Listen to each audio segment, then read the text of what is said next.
Welcome viewers, আপনাদের সকলকেই আমাদের ইউটিউব চ্যানেলের পক্ষ থেকে জানাচ্ছি আন্তরিক শুভেচ্ছা এবং অভিনন্দন। আশা করি সকলে ভালো আছেন। তো আজকের এই ভিডিওতে আমরা আপনাদের দেখাবো আপনারা ফেসবুকের লং ভিডিও এবং শর্ট ভিডিওর ক্ষেত্রে কোন কোন টেমপ্লেট বা সাইজগুলো ব্যবহার করবেন, যে কোন সাইজটি হচ্ছে আপনাদের জন্য স্ট্যান্ডার্ড, যেটি আপনারা ফেসবুকের লং ভিডিওর ক্ষেত্রে ব্যবহার করতে পারবেন, আর শর্ট ভিডিওর ক্ষেত্রে যেই সাইজটি ব্যবহার করতে পারবেন সেটাও দেখিয়ে দেব।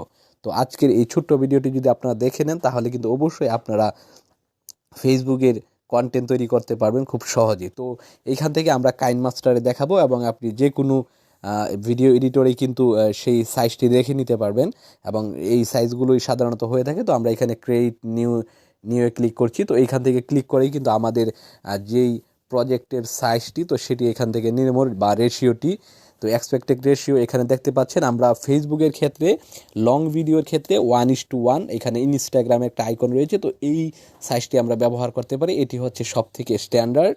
তো অনেকে মুভি ক্লিপ তৈরি করে থাকে, আপনারা দেখবেন মুভি ক্লিপটি হালকা জুম করে কিন্তু এই সাইজে কিন্তু কেটে রাখে।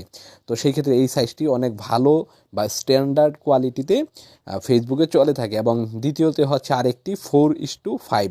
তো দেখতে পাচ্ছেন এই যে আরেকটি, তো এটিও কিন্তু হচ্ছে ফেসবুকের জন্য খুব ভালো একটি পারফর্মিং করে, যেটি হচ্ছে সাইজটি খুব ইজিলি বা এটির স্ট্যান্ডার্ডটি অনেক ভালো এবং এটি হচ্ছে ফুল ফিট হয় ফেসবুকের যে ওয়াল আছে, তো সেই ওয়ালে। এবং লং ভিডিওর ক্ষেত্রে 1:1 এবং 4:5 এই দুইটি সাইজ কিন্তু স্ট্যান্ডার্ড সব থেকে ভালো। তো এই দুইটি সাইজের ভিডিও আপনারা পেয়ে যাবেন। দেখবেন যে ফেসবুকের অনেকে মুভি ক্লিপস বা নাটক বা নিজেরা অনেক ধরনের কন্টেন্ট মেক করে এবং এই সাইজের তারা রিসাইজ করে থাকে বা এই সাইজে তারা এক্সপেক্টেড রেশিওটি নিয়ে থাকে।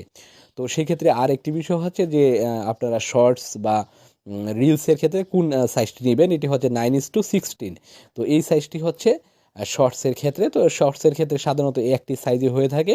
তো এছাড়াও আপনারা চাইলে 4:5ও ব্যবহার করতে পারেন বা 3:4ও ব্যবহার করতে পারেন। তো এই হচ্ছে বিষয়। এবং স্ট্যান্ডার্ড হচ্ছে 9:16 এবং লং ভিডিওর ক্ষেত্রে 1:1 এবং 4:5। তো এই হচ্ছে বিষয়। এবং 4:5-এ কিন্তু উপরে নিচে কিছুটা জায়গা খালি থাকে, যেখানে আপনারা বিভিন্ন ধরনের আপনাদের চ্যানেলের প্রমোট করতে পারেন বা ফলো দিস পেজ এরকমভাবে লিখে দিতে পারেন বা কন্টেন্টের টাইটেল টুইটেল ব্যবহার করতে পারেন।